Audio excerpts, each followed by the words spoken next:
So in a minute, I'm going to show you a simple two-step process for finding the best stocks on which to sell covered calls to replace your income. But I just want to take a moment to tell you about how trading covered calls has really changed my life. So several years ago, I quit my job and I moved out of the US. And if I'm being honest, I didn't really have much of a plan. I only had about $20,000 in savings, and all I knew at the time was I was so tired of the 9 to 5 grind. So I moved to Southeast Asia because I knew that with rent costing maybe 10% of what it does in the US, my savings could give me enough time or enough of a financial cushion to figure things out. So that's when I started researching the best ways that I can use money to make money. And I researched all the ways people use to generate a yield on their money.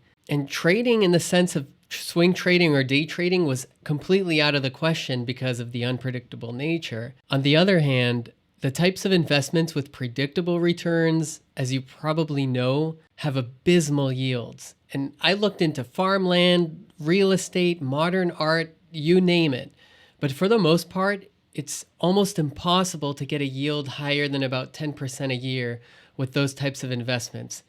And I wasn't going to survive on my savings if I'm only making 5 to 10% a year. But luckily, I used to work for 2 different fiduciary investment firms. And although I hadn't traded options before, I had theoretical knowledge from studying for the licensure exams I had to take. So I took a deeper dive into options and I quickly arrived at covered calls. And I really wish I had sooner. Because as it turns out, the real secret was to take on just a little bit of risk, because by taking on that bit of risk, you can actually get far superior returns compared to the more predictable investments. And I quickly learned that covered calls were the most efficient way or the most bang for your buck when it comes to generating yield. So when it comes to using your money to make money, covered calls is a real sweet spot. Because there are 2 components. There's the unpredictable component of the movement of your underlying shares, but there's a predictable income component, which makes you money every single month and cushions any swings that you might have from your shares. So although I only had about $20,000 to my name, I was making on average over $1,200 a month right off the bat on my small account, which was more than double what I needed for living expenses month to month. So I had plenty of discretionary income as well. I was also able to grow my account substantially while never having to work a traditional job. All right, so let's jump into the process. So step number 1, you're going to want to head on over to marketchameleon.com/vol-reports/volatility rankings. We're going to use this tool to create a short watch list of quality stocks and ETFs with high volatility. Why high volatility? Because the highest volatility stocks are going to pay us the highest premiums. But we have to make sure that we aren't buying companies that will bankrupt us. And here's exactly how we're going to do that. Okay. And it's not going to cost you a penny, by the way. This implied volatility screener is a completely free tool, and I'm not sponsored by them or anything like that. So all you have to do is make sure that you have over 20 billion selected as for the market cap dropdown. And that's the only filter that we need. Why over 20 billion? The reason is very simple.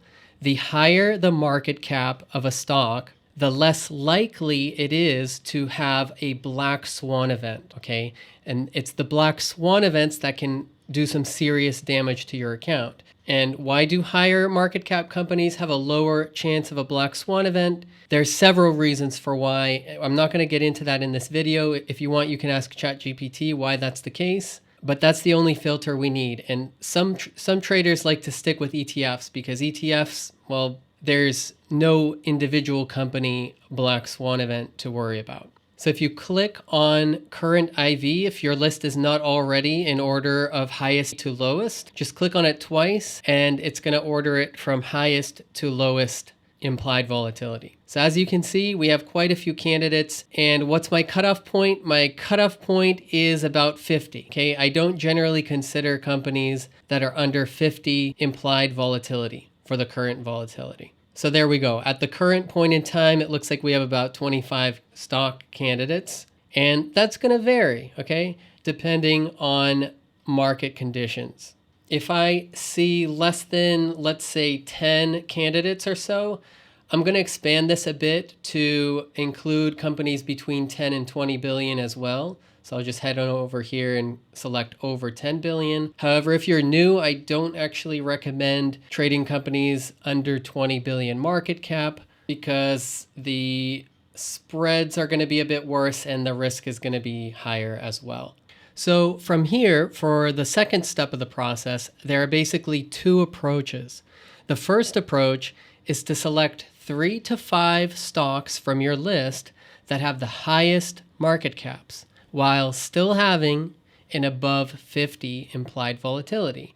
And every Monday or every Friday to sell at the money calls on those stocks every month or every couple of weeks. And that's the conservative approach. And if you want to make it even more conservative, you can opt for selling slightly in the money calls instead of at the money calls. The second approach is a bit higher risk and generally requires a larger account size. And that approach is to take the top 5 to 10 stocks with the highest implied volatility, right? Not highest market cap that's still above 50 IV, but the 5 to 10 stocks with the highest implied volatility from your list, while still having a market cap above 10 billion, and sell covered calls every month or every couple of weeks on those stocks. By having 5 to 10 stocks instead of just 3 to 5, we are a bit more diversified and a bit less concerned with individual company risk. And if you want to stop there and have this simple two-step process be your entire strategy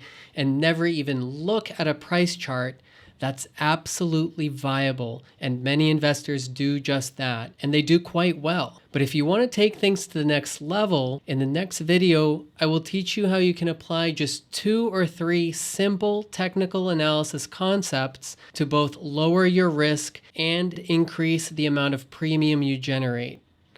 I'll see you there.